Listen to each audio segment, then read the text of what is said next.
On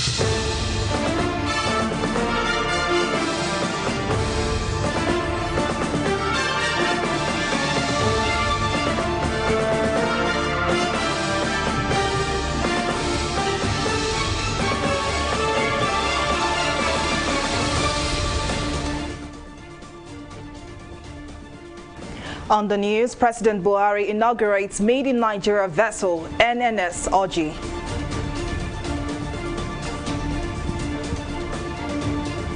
Somolu suspends Lagos Walk for Peace over fears of COVID-19 infections.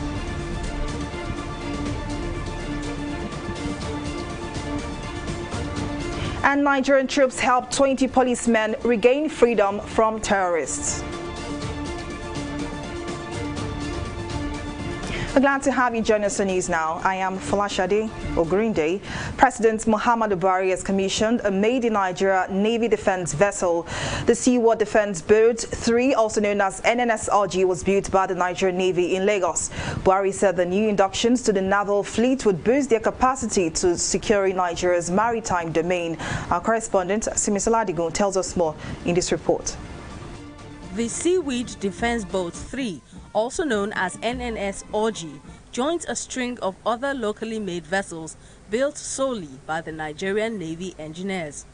Plagued by piracy, illegal bunkering and pipeline vandalism, this defense boat and new helicopters add to the Navy's fleet to help fight the menace. While lauding the efforts by the Nigerian Navy to boost the nation's maritime architecture, President Buhari called for better resource management, accountability, and maximum utilization of the new vessel.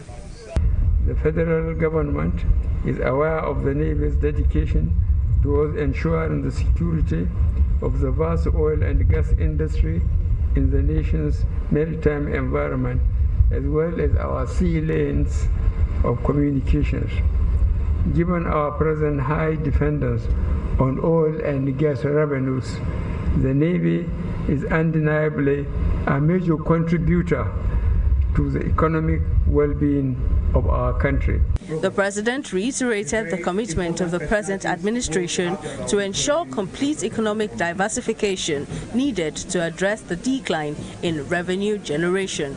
We should note that we are in a critical period where our country is faced with a serious decline in our revenue and the security challenges we are facing.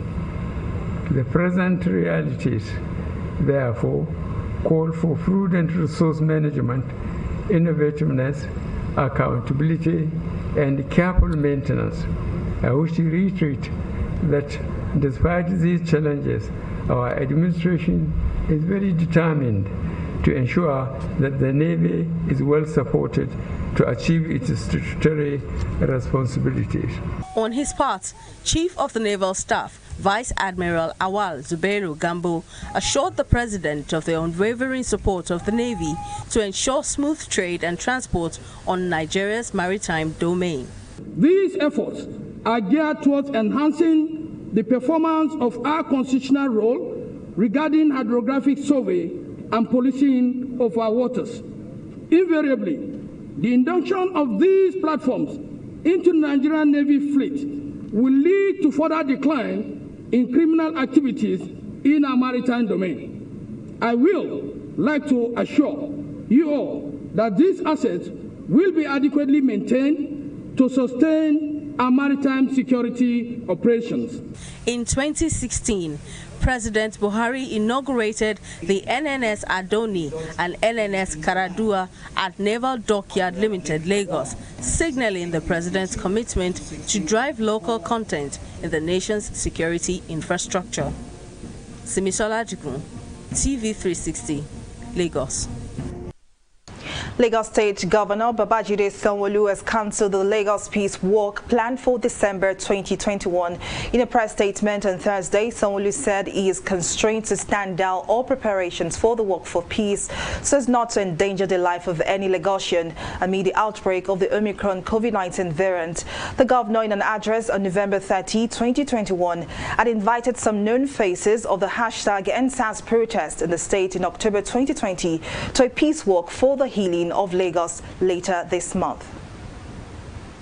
The rescue of 20 kidnapped personnel of the Nigeria police force by the Nigerian troops is one of the high points of the activities of the Nigerian military in the past 2 weeks. The acting director of Defense Media Operations, Brigadier General Bernard Onyeko, made this known during a media briefing at the defense headquarters in Abuja on Thursday. Onyeko also revealed that no fewer than 50 criminals were arrested, among which was a notorious armed bandits at Paka community in Igabi, LGA of Kaduna State. Cumulatively, a total of 62 terrorist elements were neutralized and 27 of them were arrested in combat, while 54 assorted arms and 144 rounds of different caliber of ammunition were recovered, and some livestock were also recovered. It's noteworthy to mention here that 20 kidnapped personnel of the Nigerian police force who were abducted when the terrorists attacked their police division were rescued by own troops at Buniyadi within the same period. On 3rd December, troops arrested a notorious armed bandit at Paka community in the Igabi local government area of Kaduna State, who revealed that the head of vigilantes in Rigasa area aids armed banditry and is involved in some attacks and kidnap incidents in the environment. Other incidents with significant results were recorded at Hayingada, Rogan Alhaji Ori villages in the Igabi local government area of Kaduna State. Between this period, a total of 192 terrorists and their families, comprising 51 adult males, 67 adult females, and 74 children, surrendered to own troops. The surrendered terrorists were properly profiled and handed over to other security agencies for necessary action. The Nigerian Senate has considered a bill to establish the University of History, Archaeology and Education in Kwara State. Establishment of the University of History, Archaeology and Education Bill 2021, which scaled second reading during Wednesday's plenary, was sponsored by the senator representing Kwara South Senatorial District, Oyelola Ashiru. In his lead debate, Ashiru said the university, when established, will serve as an excellent institution for history and archaeology. He also emphasized the economic benefits the proposed university will bring to the nation. The proposed university is necessary against these backdrops. Number one, undisputable importance of knowledge in the field of history and archaeology and related disciplines, which are falling short over the years in Nigeria. The proposed university will dedicate sustained attention to these matters, among other concerns. The central objective is to use such findings to mobilize Nigerians towards greater commitment to nation building. The establishment of this specialized university will further enhance the economic influence of visitors worldwide, as in pyramids of Egypt, the temples in Greece, Maku in Piku, and Great Wall in China, among many others. The proposed university will also serve as a center for periodic international conferences, research, and cultural exchange center for the whole world. Global Migration Film Festival, launched in 2016 by the International Organization for Migration, is held yearly to showcase the promises and challenges of migration through film. The film festival is also an intervention designed to effect positive behavioral change among potential migrants. Our correspondent Mojisola Matami tells us more in this report. Till date, over 19,000 Nigerians have returned to Nigeria through the help of the International Organization for Migration. The body doesn't only help in the safe return of migrants, but also in putting measures and ensuring that people are enlightened and sensitized. One of such measures is the annual film festival to celebrate the strength and contribution of migrants to their communities. Nigeria's young populations are usually easy targets for irregular migration. At this tertiary institution, the Organization for Migration showcases local and foreign films with the aim of helping these students understand the dangers of migrating through illegal means. Britain Newston migrants as messengers recounts their experiences and past encounters. After we finished with the Libya, we got to the seaside. It's still the same suffering. It's just there is no time. We got to the seaside, entered the boat. We lost 10 persons. By day, we discovered that we are 14. We rescued 4. Others, they couldn't swim at all, so we don't even know that they fell inside the water. That is how they ended. When we get to Libya, my so-called friend, I don't even see her again. I'm in another strange person. Okay, they said they are taking you to work now. Which type of work? They said prostitute. I said, I beg, if you get gone, shoot me here. May I know say my life don't end.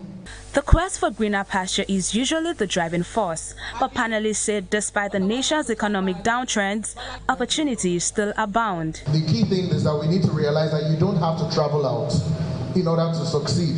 You don't have to travel out. There are so many examples of Nigerians that are doing well here in Nigeria. So I think it's important for us to always highlight these positive stories. For participants who add little and no knowledge, this is a great eye-opener in helping to make thorough investigation before traveling. This has been an eye-opener. They had to share how they suffered from one point to the other, and some of them could not even get there. So how the traffickers, make very promises that seem too good to be true, and then these people just end up anyhow. So it is those that are able to come back that can come back and share what they have with us. I'm glad I'm here at this point in time because I get to know something I didn't know. I was one of those people who felt like migrating at all costs was like I just wanted to jack back, get out of space and everything. But now I know better because I didn't know that if you don't take it easy, you can fall into wrong hands. But now I know better that you actually need to go through the right process, no matter how hard it is to get there. And then you have to prepare and get all the necessary information you need so you don't fall into wrong hands.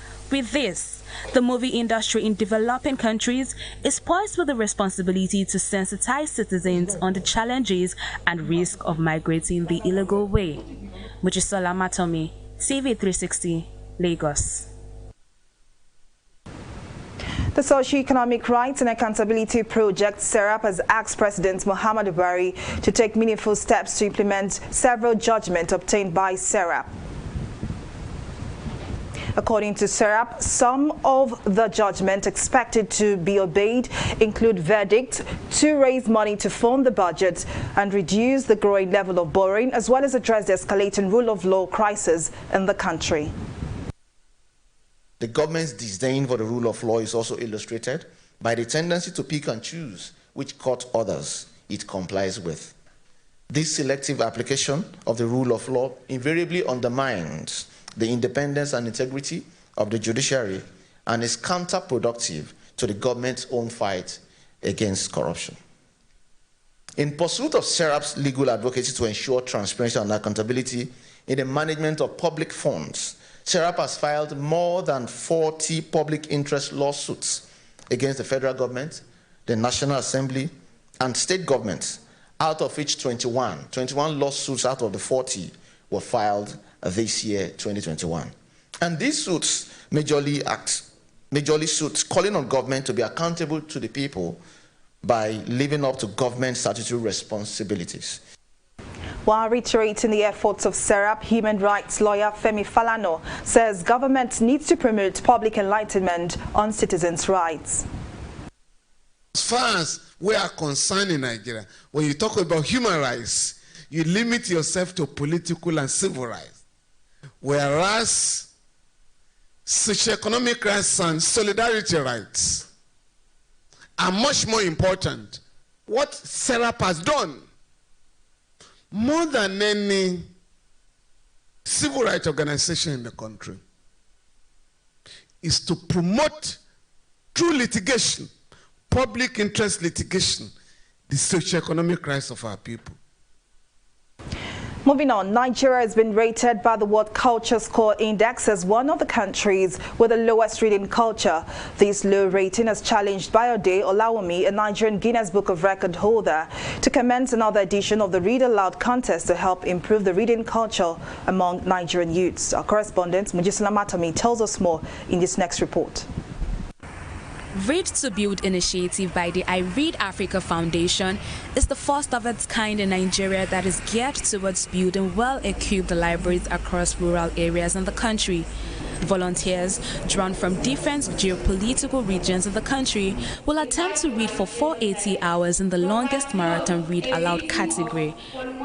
The brain behind this initiative, Bayode Olawumi, says the move is born out of his passion to make the reading culture more attractive and appealing, especially to the younger generation.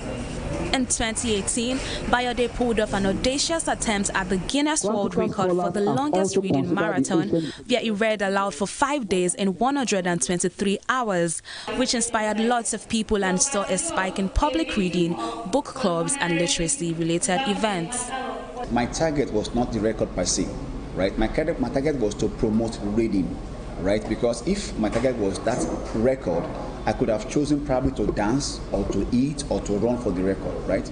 But I want to say that he read for the record, right? Because the target was to promote a healthy reading culture in Nigeria. That was why I came up with this, I won't call it innovate, an idea. I target read to build. Read to build. That means I will be reading with 4 other Nigerians. We are reading to raise funds to build libraries across the country, especially in the rural areas where these children, the youth, are deprived of functional libraries. Yeri Dobra, a microbiology first-class graduate from the University of Novena, couldn't hide her joy despite the challenges faced in ensuring the goal of the initiative is achieved. It's been awesome, honestly, because experiencing something new, experiencing something you haven't experienced before is it's something, honestly. And I have discovered a lot about myself. I have put more value on Nigerian authors. They are so good. So even as we read, it's beyond reading. We take this, we understand what the authors are driving at and how beautiful Africa is and how talented we are. Volunteers of the initiative attest that the contest has reawakened dreams and aspirations. I want to help people in the little knowledge I have. As I start reading, honestly, I feel like I cannot make it. But at long last, consequently, I see that the more I go, the more interested it becomes. So therefore, I'm very glad and I never regret coming here to read to build. Reading is good, it helps. Most of the books I have read right now, they really impacted a lot to me. So the reading is very good, and I believe people learn by emulating. So the more you have knowledge, the more people learn from you. Prioritizing rural communities as benefactors from the contest, organizers say donations and crowdfunding from the initiative will be geared towards building libraries where children, youth and adults can gain value for self-development and nation building. Mojisola Matomi, TV360, Lagos.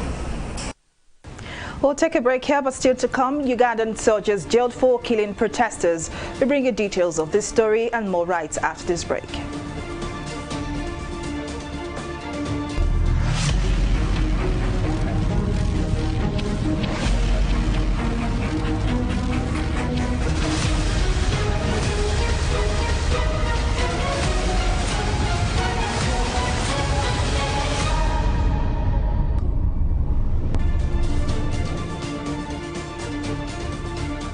Welcome back. Now here is a reminder of some of our top stories tonight. President Muhammadu Buhari has commissioned a made-in-Nigeria Navy defense vessel. The Seaworld Defense Boat 3, also known as NNS Oji, was built by the Nigerian Navy in Lagos. Buhari said the new inductions to the naval fleet would boost their capacity in securing Nigeria's maritime domain. We also told you that Lagos State Governor Babajide Somolu has cancelled the Lagos Peace Walk planned for December 2021. In a press statement on Thursday, Somolu said he is constrained to stand down all preparations for the walk for peace so as not to endanger the life of any Lagosian amid the outbreak of the Omicron COVID-19 variant. Well, in case you missed any of our news bulletin or for more updates, do log on to our website on www.tv360nigeria.com. You can also follow us on our social media platforms on Twitter, Instagram, YouTube, and Google Plus at TV360 Nigeria. On Facebook, we are at TV360 Online.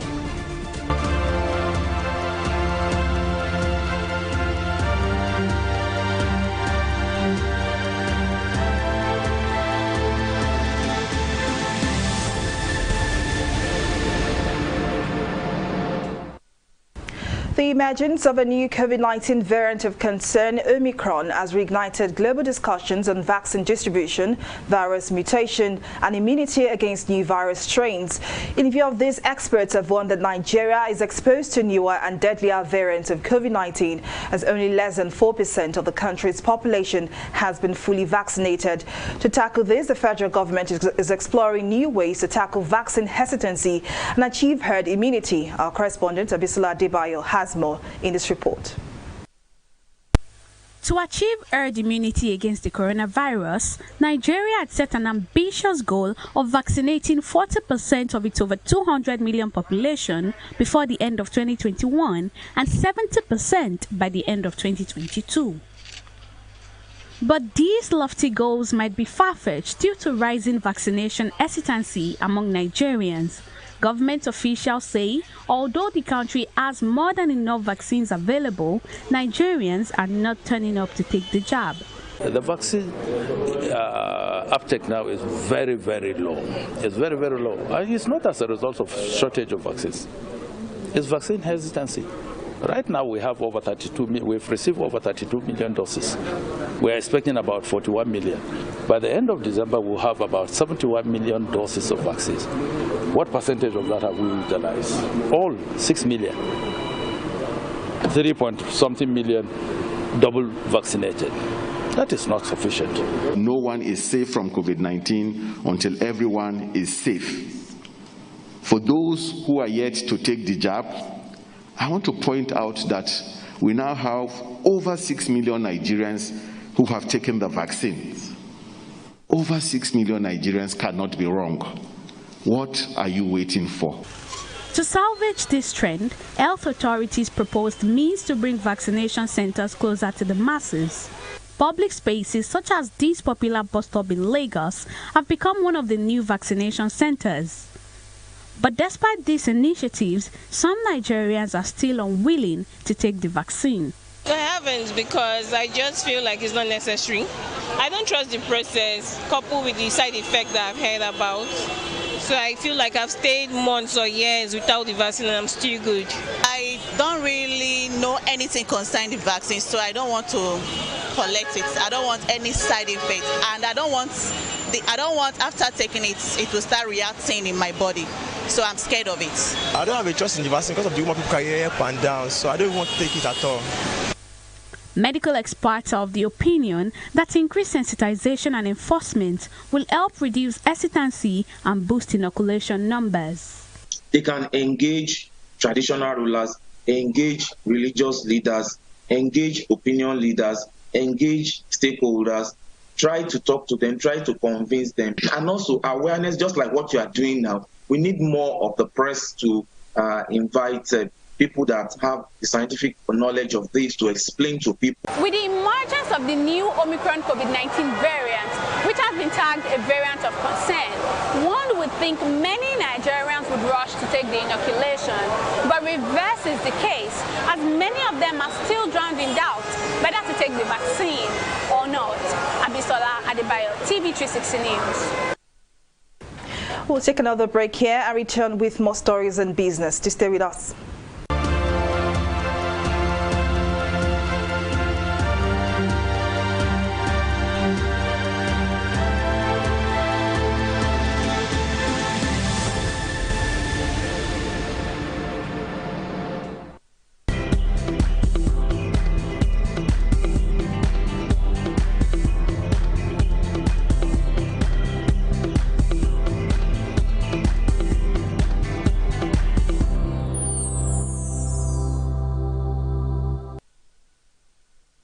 Welcome back. We have Abisola Adebayo on standby with the latest in business news. Over to you, Bisola.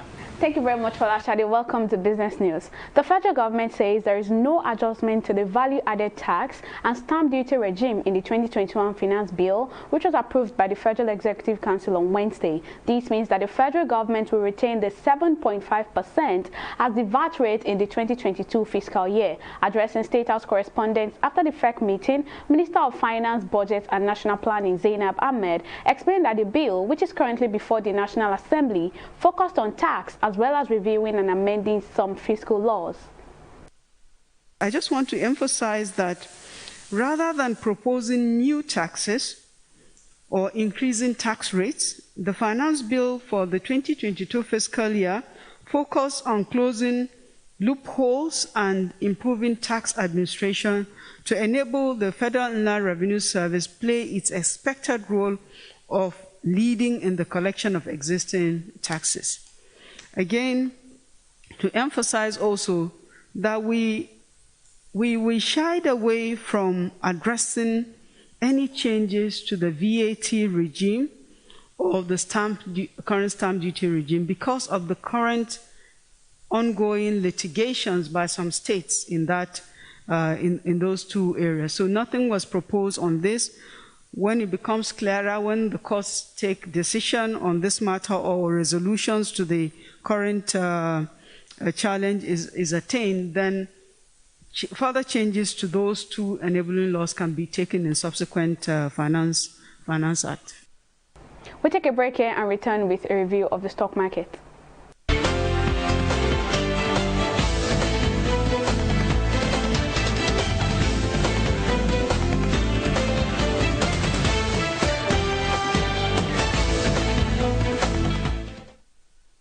Equities trading at the Nigerian Exchange Limited on Thursday swayed southwards as the market reversed its previous day positive outing to close on a negative note. Specifically, investors lost over 300 billion naira in the session as the market capitalization was pegged at 21.751 trillion naira. The all-share index therefore dipped by 1.77% to close at 41,685 basis points. However, market breadth also closed in favor of the bulls with 15 counters in the losers chart pitched against 22 counters in the gainers chart. Moving on to our top losers for today, USCN and Dangote Cement led the losers counter with a combined 29 kobo loss. On the flip side, as our gainers list for today, Skyway Aviation PLC and oil and gas giant Ohando led the gainers table, this time with a combined 83 kobo gain. Our market summary sees a total unit of 473 million units of shares valued at 5.1 billion naira, exchange hands in 3,874 deals.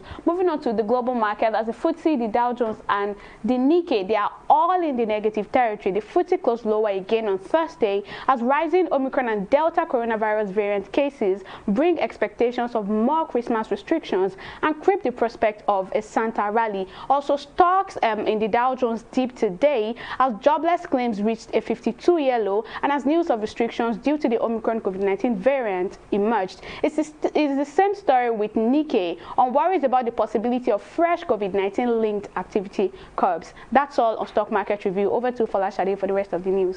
Well, many thanks, Bisala, for that update. On the foreign scene, the military court in Uganda has convicted 2 soldiers for the killing of 3 people during protests last year. The first soldier was sentenced to life in prison for killing Grace Walungama at a vehicle repair shop for allegedly being a protester. The second soldier received 35 years in prison for killing a man he was supposed to escort to a cell at a police station.